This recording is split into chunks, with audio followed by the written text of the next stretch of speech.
Welcome back to my channel pharmacy care. तो पिछले lecture में हमने कुछ सेल ऑर्गेनेलीज के बारे में पढ़ा था, जैसे कि माइटोकॉन्ड्रिया, एंडोप्लाज्मिक रेटिकुलम और साइटोप्लाज्म। ठीक है, अब हम इसमें कुछ और ऑर्गेनेलीज के बारे में पढ़ेंगे, जैसे कि राइबोसोम्स, गोल्गी अपैरेटस एट्सेट्रा। ठीक है, तो सबसे पहले हम स्टार्ट करते हैं राइबोसोम से। बेसिकली राइबोसोम्स क्या चीज़ होती है, आपको एक वर्ड में याद रखना है। जैसे हमने याद किया था ना, mitochondria is the powerhouse of the cell. तो राइबोसोम्स हमारे होते हैं प्रोटीन फैक्ट्री। ठीक है, क्या होते हैं हमारे? प्रोटीन फैक्ट्री, मतलब जहाँ पे हमारा प्रोटीन बनता है, सिंथेसाइज होता है। ठीक है, तो इसके बारे में हम डिटेल स्टडी अब आगे करते हैं। Ribosomes are non membranous dense spherical structure present in all living cells. Ribosomes जो होते हैं नॉन मेम्ब्रेनस, मतलब उसके ऊपर कोई ऐसे डबल मेम्ब्रेन्स नहीं होती। ठीक है, वो एक डेंस स्ट्रक्चर होता है, मतलब बहुत घना, जैसे एक सॉलिड। ठीक है, सॉलिड स्ट्रक्चर होता है वो। ठीक है, और स्फेरिकल शेप का होता है, मतलब गोल होता है, और हर सारे लिविंग सेल्स में मिलता है। क्या होता है? नॉन मेम्ब्रेनस होता है, डेंस, स्फेरिकल और present in all living cells. ठीक है, they are called the protein factories of the cell. उन्हें क्या कहते हैं? Protein factory of the cell, क्योंकि वहीं पे हमारा प्रोटीन सिंथेसिस होता है, मतलब वहीं पे हमारा प्रोटीन बनता है बॉडी का। इसको डिस्कवर किसने किया था? जॉर्ज एमिल पेलार्ड ने। ठीक है, इसे हम पेलार्ड पार्टिकल्स भी कहते हैं, क्योंकि वो जॉर्ज एमिल पेलार्ड ने डिस्कवर किया था 1955 में। ठीक है, अब है टाइप्स ऑफ राइबोसोम्स। तो राइबोसोम्स जो होते हैं ना, बेसिकली दो टाइप के होते हैं, एक तो 70S और एक 80S। ये जो एस है ना, ये कोई साइज नहीं बताता, ठीक है, कि वो बड़ा साइज है। एक तो ये बताता है शेप, और एक बताता है सेडिमेंटेशन रेट। ठीक है, मतलब उसका सेडिमेंटेशन रेट कितना होगा, ठीक है, वो चीज़ बताता है। अब आपको इसको पढ़ने की भी ज़रूरत नहीं है, टाइप्स ऑफ राइबोसोम्स, क्योंकि ये लिखना इंपॉर्टेंट नहीं है। ये कोई स्पेसिफिक क्वेश्चन नहीं आता कि आप राइबोसोम्स के बारे में लिखो, फार्मेसी में तो नहीं आता। ठीक है, और किसी भी मेडिकल फील्ड में ऐसे नहीं आता क्वेश्चन कि राइबोसोम्स के बारे में लिखो, जब तक आप उसका कोई सेपरेट चैप्टर नहीं होगा। ठीक है, तो ये आपको ऊपर ऊपर से बस एक याद रखने वाली चीज़ है कि 70S और 80S होते हैं, दो टाइप के राइबोसोम्स। जो 70S होते हैं वो तो हमारे मिलते हैं प्रोकैरियोट्स में, माइटोकॉन्ड्रिया में और क्लोरोप्लास्ट में। ठीक है, मतलब क्लोरोप्लास्ट लीव्स में होता है, उसमें मिलते हैं। प्रोकैरियोटिक ऑर्गेनिज्म में मिलते हैं, मतलब जिसमें न्यूक्लियस नहीं होता, और एक माइटोकॉन्ड्रिया में मिलते हैं। ठीक है, हमारे ना राइबोसोम्स दो तरीके से बने होते हैं। जैसे ये राइबोसोम्स है, तो ऊपर वाला छोटा सा है, नीचे वाला वो है, ऊपर वाला बड़ा है, नीचे वाला छोटा है, ये स्ट्रक्चर होता है। तो इसको तो हम कह देते हैं लार्ज सब यूनिट, और इसको हम कह देते हैं स्मॉल सब यूनिट। ठीक है, क्योंकि साइज़ में छोटी है। ठीक है, तो अगर हम 70S वाले में देखें तो लार्ज सब यूनिट जो हमारी होती है वो होती है 50, और स्मॉल वाली 30। ठीक है, अब आप ये देख रहे हो कि इन्हें ऐड करके, नहीं, ऐसा कुछ नहीं होता, सिर्फ ये नाम दे दिए गए हैं। ठीक है, आपको सिर्फ इतना याद रखना है कि 70S वाले राइबोसोम्स किस में मिलते हैं? प्रोकैरियोट्स में, माइटोकॉन्ड्रिया में, क्लोरोप्लास्ट में। और 80S वाले राइबोसोम्स मिलते हैं यूकैरियोटिक ऑर्गेनिज्म में। यूकैरियोटिक ऑर्गेनिज्म मतलब जिनके पास मेम्ब्रेन बाउंड ऑर्गेनेलीज होती हैं। ठीक है, मतलब जिनके पास प्रॉपर ऑर्गेनेलीज होते हैं, न्यूक्लियस होता है, मेम्ब्रेन्स होती हैं। ठीक है, उनके पास। ये सिर्फ आपको ये लाइन याद रखनी है जो मैंने हाईलाइट करी है, सिर्फ ये। ठीक है, कहाँ मिलते हैं? एक तो होते हैं फ्री राइबोसोम्स। ठीक है, फ्री मतलब खुला छोड़ा हुआ है जिन्हें। ठीक है, जैसे हमारा सेल है, ये साइटोप्लाज्म है सेल का। ठीक है, तो ये साइटोप्लाज्म में ऐसा फ्लोट कर रहे होंगे कहीं कहीं पे। ठीक है, फिर वो प्रोटीन्स बनाएंगे उसी सेल के अंदर। ठीक है, make proteins used in the cell, जो उस सेल के लिए ज़रूरत वाला प्रोटीन है वो बनाएंगे। ठीक है, चाहे उसमें एंजाइम्स आए, क्योंकि एंजाइम भी एक तरीके के प्रोटीन होते हैं, चाहे उसमें एंजाइम्स बनाए वो, चाहे साइकोस्केलेटन प्रोटीन, मतलब सिर्फ नॉर्मल प्रोटीन बनाए। ठीक है, एक होते हैं हमारे बाउंडेड राइबोसोम्स। जो बाउंडेड राइबोसोम्स होते हैं, मैंने आपको बताया था, जैसे ये सेल है, इसमें से ये ऐसे एंडोप्लाज्मिक रेटिकुलम निकली होती है। अगर आपको नहीं पता तो आप मेरा इससे पिछला लेक्चर देख सकते हो। ठीक है, एक इसमें स्मूथ होती है, स्मूथ एंडोप्लाज्मिक रेटिकुलम, जिसके ऊपर राइबोसोम्स नहीं होते। एक होती है रफ, जिसके ऊपर राइबोसोम्स प्रेजेंट होते हैं। तो ये जो बाउंडेड राइबोसोम्स है ना हमारे, ये attach to the rough endoplasmic reticulum, ये इस रफ वाली पे अटैच होते हैं। ठीक है, ये प्रोटीन्स बनाते हैं फॉर सिक्रेशन, मतलब प्रोटीन्स जो सेल के बाहर जाने हैं। जो फ्री वाले राइबोसोम्स होते हैं वो तो प्रोटीन्स बनाते हैं जो सेल के अंदर ही काम आए। ठीक है, सेल को अपने अंदर ही ज़रूरत है। और जो बाउंडेड वाले राइबोसोम्स होते हैं, क्योंकि एंडोप्लाज्मिक रेटिकुलम का क्या काम है? प्रोटीन्स को ट्रांसपोर्ट करना। ठीक है, तो वो ऐसे प्रोटीन्स बनाते हैं जो सेल से बाहर जाते हैं और फिर वो एंडोप्लाज्मिक रेटिकुलम के थ्रू ट्रांसपोर्ट होते हैं। ठीक है, ये लाइसोसोम्स भी बनाती हैं और मेम्ब्रेन्स भी बनाती है। ठीक है, चाहे वो मेम्ब्रेन्स में बनाए चाहे लाइसोसोम्स में, चाहे मेनली वो ट्रांसपोर्ट के लिए प्रोटीन बनाते हैं फॉर सिक्रेशन, बाहर निकलने के लिए। ठीक है, तो दो टाइप के, free ribosomes, bound ribosomes. Free वाले हमारे साइटोप्लाज्म में खुले रहते हैं, प्रोटीन्स बनाते हैं जो यूज्ड हों इनसाइड द सेल। ठीक है, और बाउंडेड राइबोसोम्स अटैच होते हैं रफ एंडोप्लाज्मिक रेटिकुलम से, प्रोटीन बनाते हैं सिक्रेशन के लिए। सिक्रेशन मतलब सेल से बाहर जाने के लिए। लाइसोसोम्स के लिए, लाइसोसोम्स अभी हम आगे पढ़ेंगे, उसमें भी एक तरीके का प्रोटीन यूज़ होता है। ठीक है, मतलब लाइसोसोम्स वो प्रोटीन यूज़ करके अपना काम करता है, तो वो लाइसोसोम्स के लिए प्रोटीन बनाते हैं। और जो हमारे बॉडी में मेम्ब्रेन्स होती हैं, सेल मेम्ब्रेन हो गई या और भी कोई मेम्ब्रेन हो गई, उसको प्रोटीन की ज़रूरत होती है, तो उसके लिए भी ये प्रोटीन बनाते हैं। अंडरस्टैंड? फंक्शंस होते हैं, सबसे पहला तो होता है प्रोटीन सिंथेसिस। ठीक है, प्रोटीन का बनाना, प्रोटीन को बनाना। ठीक है, translate mRNA into amino acid chains.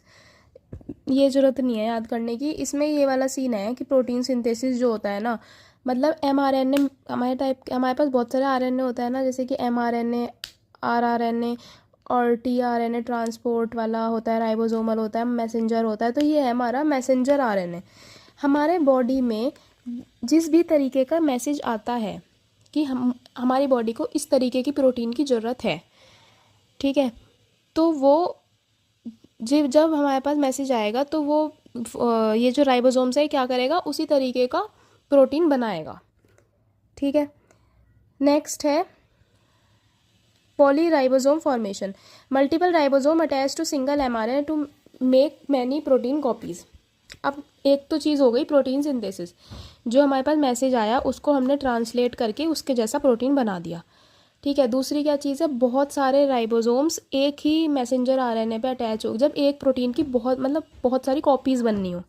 ठीक है, तो उसमें क्या होता है, बहुत सारे राइबोसोम्स उस मैसेज पे अटैच हो जाते हैं, उस सिंगल मैसेंजर आरएनए पे अटैच हो जाते हैं, और जिस भी तरीके का वो मैसेज होता है कि हमें इस तरीके का प्रोटीन चाहिए, उस तरीके की प्रोटीन की बहुत सारी कॉपी बना देते हैं। ठीक है, बहुत सारे राइबोसोम्स अटैच हो जाते हैं एक सिंगल आरएनए पे जाके, और जिस भी तरीके का प्रोटीन का मैसेज आया होता है उस तरीके के प्रोटीन की बहुत सारी कॉपीज़ बना देते हैं। अब organelle specific protein, mitochondria, chloroplast में उनके पास अपने अपने राइबोसोम्स होते हैं, तो वो अपना प्रोटीन खुद बनाते हैं। ठीक है, तो इसमें हमने क्या फंक्शन है, एक तो है प्रोटीन सिंथेसिस, जो भी हमारे पास मैसेंजर आरएनए आता है कि हमारी बॉडी को इस तरीके का प्रोटीन चाहिए, तो वो उस मैसेंजर आरएनए को ट्रांसलेट करके वैसा ही प्रोटीन बना देता है। दूसरा है पॉली राइबोसोम फॉर्मेशन। पॉली मतलब बहुत सारे, राइबोसोम फॉर्मेशन। ठीक है, जब एक तरीके का प्रोटीन बहुत सारे अमाउंट में चाहिए होता है, तो क्या करता है राइबोसोम्स, बहुत सारे राइबोसोम्स इकट्ठे होते हैं, उस मैसेंजर आरएनए पे अटैच होते हैं और उस प्रोटीन की बहुत सारी कॉपी बना देते हैं। ठीक है, और जैसे कि माइटोकॉन्ड्रिया, क्लोरोप्लास्ट, इन लोगों के पास अपने अपने पर्सनल राइबोसोम्स होते हैं, तो वो अपना प्रोटीन्स खुद बनाते हैं। यहाँ समझाती हूँ, mRNA कोड सीक्वेंस, मतलब mRNA का क्या मतलब होता है। mRNA is basically messenger RNA. Messenger मतलब कहीं से मैसेज आना। ठीक है, ये एक जेनेटिक, मतलब ये एक कॉपी होती है जेनेटिक इंस्ट्रक्शंस की। डीएनए हमारा जेनेटिक इंस्ट्रक्शन होता है, हमारे बॉडी में जो भी चेंज होते हैं, हमारी बॉडी जो भी बनती है, जो भी जेनेटिक इन्फॉर्मेशन होती है बॉडी के अंदर, वो किसके पास होती है, डीएनए के पास। ठीक है, तो आरएनए जो है, मैसेंजर आरएनए कॉपी है, तो हमें डीएनए से जैसा भी इंस्ट्रक्शन मिलता है वो हमारे पास लेके आती है राइबोसोम्स के बाद। It carry the information needed to make a specific protein. ठीक है, मैसेंजर आरएनए के पास वो डीएनए से इंफॉर्मेशन लेके आती है कि हमारी बॉडी को इस तरीके के प्रोटीन की ज़रूरत है। ठीक है, तो उस प्रोटीन को ट्रांसलेट, मतलब उस मैसेज को ट्रांसलेट करके राइबोसोम्स उसी तरीके का प्रोटीन बना देता है। अब समझ में आया आपको? एक बार जब आप ये लेक्चर दोबारा पढ़ोगे, समझोगे, अपनी तरफ से थोड़ा सा समझने की कोशिश करोगे ना, तो समझ में आ जाएगा। बेसिकली इतना हार्ड कंसेप्ट नहीं है। मैसेंजर आरएनए इंस्ट्रक्शन लाता है कि इस तरीके का प्रोटीन हमारी बॉडी को चाहिए, और राइबोसोम्स उस तरीके का प्रोटीन बना देता है। ठीक है, राइबोसोम्स हमारा 3D प्रिंटर की तरह होते हैं, एक टाइप से सेल में प्रिंटर की तरह होता है। जैसे होता है ना कि इंस्ट्रक्शन रीड करे और कॉपी प्रिंट कर दी, ऐसे होता है ना। जैसे हम कंप्यूटर में हमें कोई चीज़ निकालनी है, तो हमने A4 शीट के ऊपर अपना जो भी इन्फॉर्मेशन है उसके ऊपर प्रिंट कर दिया और प्रिंटर से कह दिया कि इसे मतलब प्रिंटर को कमांड दे दी और वो वैसे ही सेम टू सेम प्रिंट होके आ जाता है। तो राइबोसोम भी इसी तरीके से काम करते हैं। उनके पास इंस्ट्रक्शन जाते हैं मैसेंजर आरएनए की फॉर्म में, लेके जाता है मैसेंजर आरएनए इंस्ट्रक्शन की बॉडी को ऐसा प्रोटीन चाहिए, और वैसा ही same protein ribosome print out कर देता है, मतलब बना देता है। ठीक है, ठीक है। तो होपफुली आपको राइबोसोम्स का कंसेप्ट थोड़ा सा समझ में आया होगा। देखो न्यू कंसेप्ट है तो उसे समझने में टाइम लगेगा, ठीक है, बट इतना हार्ड भी नहीं है। थोड़ा सा उसके जो फंक्शंस है उसमें मैसेंजर आरएनए वाले में आप कंफ्यूज हो सकते हो, बट वो इतना हार्ड नहीं है। अपनी तरफ से भी आप फंक्शंस लिख सकते हो। ठीक है, अब हम पढ़ते हैं गोल्गी अपैरेटस। गोल्गी अपैरेटस क्या चीज़ होती है? गोल्गी अपैरेटस एक ये भी ऑर्गेनल ही है। ठीक है, ये एक स्टोरेज फॉर्म होता है, जैसे कि हमारा mitochondria powerhouse of the cell. Endoplasmic reticulum किस में काम आता है? प्रोटीन को ट्रांसपोर्ट करने में। ठीक है, और राइबोसोम्स क्या काम करता है? प्रोटीन को बनाता है। गोल्गी अपैरेटस क्या करती है? उस प्रोटीन को स्टोर करती है। ठीक है, अब हम पढ़ाती हूँ मैं आपको आगे। इसका स्ट्रक्चर ही देख लेते हैं। ये एक फ्लैटेंड शेप में होती है, मेम्ब्रेन बाउंड सैक लाइक, मतलब एक तरीके से एक स्फेरिकल सा स्ट्रक्चर होता है जिसमें बहुत सारी मेम्ब्रेन्स होती हैं। ठीक है, आगे पढ़ते हैं।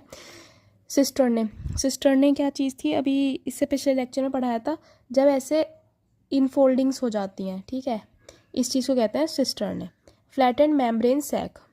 ठीक है, एक होता है सिस फेस, जिससे हम फॉर्मिंग फेस भी कहते हैं। ये क्या करता है? जो भी प्रोटीन स्टोर होने होते हैं उनको रिसीव करता है। ठीक है, प्रोटीन्स हो या लिपिड्स हो, उनको एंडोप्लाज्मिक रेटिकुलम से रिसीव करता है। ठीक है, मतलब राइबोसोम्स प्रोटीन बनाते हैं, एंडोप्लाज्मिक रेटिकुलम उन्हें ट्रांसपोर्ट करती है कहाँ पे? गोल्गी अपैरेटस पे। ठीक है, तो फॉर्मिंग फेस क्या होता है? Receive the proteins and lipids from endoplasmic reticulum.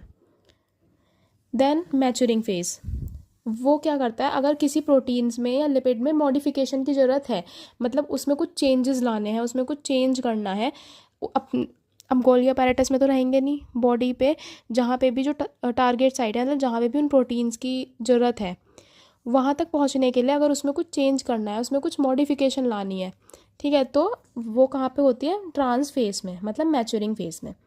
ठीक है, क्या करता है? वो मॉडिफाई करता है प्रोटीन को और उन्हें शिप कर देता है, मतलब उसकी फाइनल डेस्टिनेशन तक उसे पहुंचा देता है।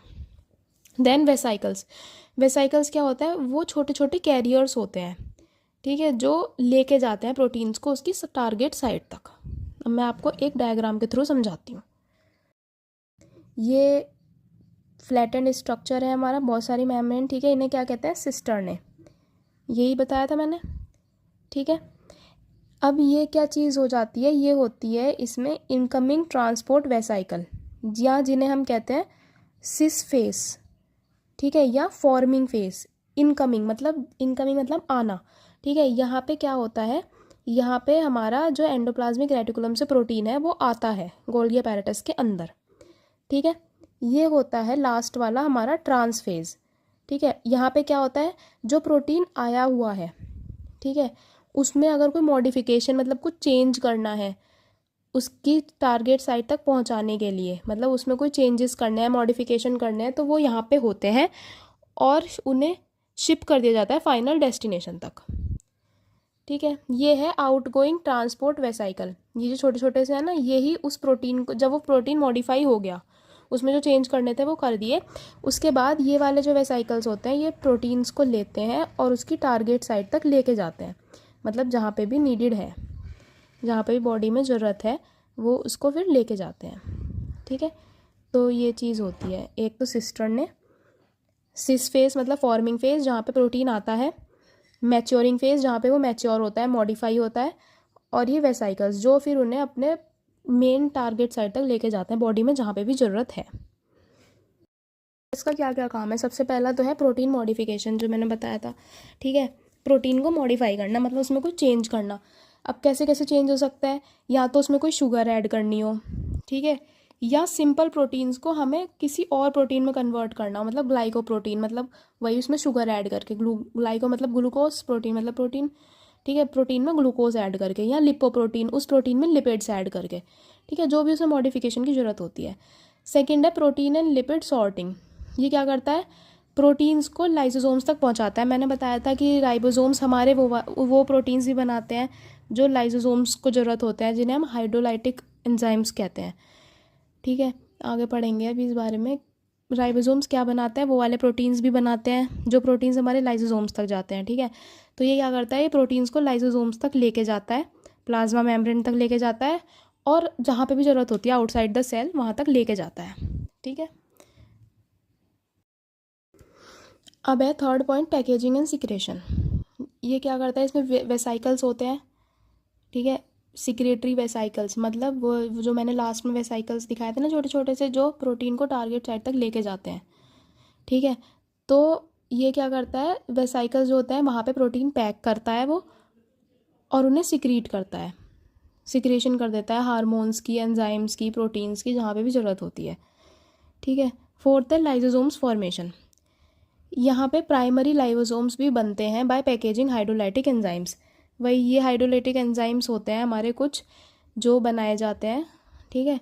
तो जब ये हाइड्रोलाइटिक एंजाइम पैक्ड हो जाता है तो उन्हें ही हम प्राइमरी लाइसोसोम्स भी कहते हैं, ठीक है। फॉर्मेशन ऑफ लाइसोसोम्स फॉर्मेशन, हमारे ना लाइसोसोम्स 3 टाइप के, लाइसोसोम सुसाइडल बैग्स होते हैं, ठीक है। ये उसके अंदर हाइड्रोलाइटिक एंजाइम होता है जब जो लाइसोसोम्स की हेल्प करता है अपना एक्शन परफॉर्म करने में, ठीक है। तो 3 टाइप के लाइसोसोम्स होते हैं, प्राइमरी, सेकेंडरी और रेसिडुअल। तो जो प्राइमरी लाइसोसोम्स होता है वो कहाँ बनता है, हमारा गोल्गी अपैरेटस में। जब हमारा जैसे हाइड्रोलाइटिक एंजाइम एक प्रोटीन है, ठीक है, वो प्रोटीन हमारे राइबोसोम्स में बना के गोल्गी अपैरेटस के पास भेज दिया, अब उसमें मॉडिफिकेशन हो गई, ठीक है। उसके बाद जब वो पैक होता है वेसाइकल्स में अपनी टारगेट साइट तक जाने के लिए, तो जब वो हाइड्रोलाइटिक एंजाइम पैक हो जाता है ना, तो उसी को हम प्राइमरी लाइसोसोम्स कहते हैं, ठीक है। सबसे स्टार्टिंग फेज होता है वो लाइसोसोम का, ओके। देखो, गोल्गी अपैरेटस वर्क लाइक अ पोस्ट ऑफिस और कुरियर सर्विस। वही चीज़, पोस्ट ऑफिस कुरियर सर्विस का क्या काम होता है, जो भी हमारे सामान होता है वो हमारे पास तक पहुंचाता है, ठीक है। तो इसका भी यही काम है, ये क्या करता है, ये हमारे पास हमारे प्रोटीन पहुंचाता है, मतलब जहाँ पे भी बॉडी को ज़रूरत होती है, ठीक है। एंडोप्लाज्मिक रेटिकुलम मेक प्रोटीन्स, ठीक है।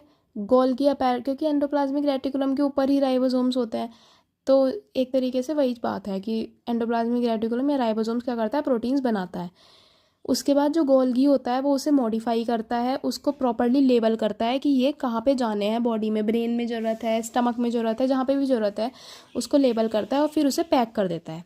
पोस्ट ऑफिस भी यही काम करता है, ठीक है। उसे लेबल कर देता है हमारे बॉक्स को और फिर उसे प्रॉपर्ली पैक कर देता है, टेप वेप लगा के, ठीक है, पैक कर देता है। और फिर जो वेसाइकल्स होते हैं, मतलब जो छोटे छोटे लास्ट में जो वेसाइकल्स पड़े थे, वो क्या करते हैं, वो उन्हें डिलीवर कर देते हैं एज अ कुरियर। वह कुरियर वाले होते हैं ना, वो फिर उन्हें उसकी टारगेट साइट तक डिलीवर कर देते हैं, ठीक है। और हमने क्या पढ़ा था इससे पहले कि जो हमारे प्राइमरी लाइसोसोम्स होते हैं, जब हमारे हाइड्रोलाइटिक एंजाइम्स प्रोटीन जो भी है वो पैक्ड हो जाते हैं, तो हाइड्रोलाइटिक एंजाइम जब पैक हो जाते हैं तो वो से हम क्या कहते हैं, प्राइमरी लाइसोसोम्स, ठीक है।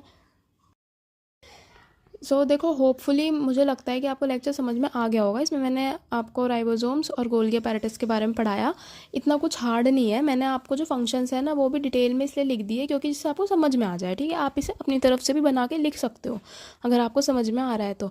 और ये ईजी नोट्स, सबसे ईजी नोट्स हैं जो मैंने ट्राई करे हैं आपके लिए बनाने की। और अगर नहीं समझ में आ रहा है तो आप एक लेक्चर को 2 बार देखो, दोबारा जब आप देखोगे तो आपको ज़रूर समझ में आ जाएगा वो चीज़, ठीक है। क्योंकि इतना हार्ड नहीं है, ये हम पहले 12th में भी पढ़ चुके, क्या सिंपल सा काम है, बस हमें वही पढ़ना है। और देखो, इतना बड़ा क्वेश्चन आता है, 5 या 6 मार्क्स का क्वेश्चन आता है कि what is cell and components. अब आप पूरा तो लिखोगे ना उसकी कॉम्पोनेंट्स के बारे में, ठीक है। तो जैसे फंक्शंस है, उस आपको उसके अंदर का पता होना चाहिए, चाहे आप वहाँ पे आंसर में सिर्फ हेडिंग लिखी हो, बट आपको एक पता होना चाहिए। आप हेडिंग पॉइंट वाइज डाल के बस हेडिंग लिख दो वहाँ पे, तब भी चल जाएगा, लेकिन आपको नॉलेज तो होनी चाहिए ना उसके बारे में। इस वजह से मैंने आपको अच्छे से समझाया है, ठीक है। वैसे इस लेक्चर में लाइसोसोम्स भी कवर करने की सोच रही थी, बट लेक्चर बहुत लंबा हो जाएगा, तो नेक्स्ट लेक्चर में मैं लाइसोसोम्स कवर करूँगी, ठीक है। थैंक यू, प्लीज़ लाइक और शेयर और सब्सक्राइब।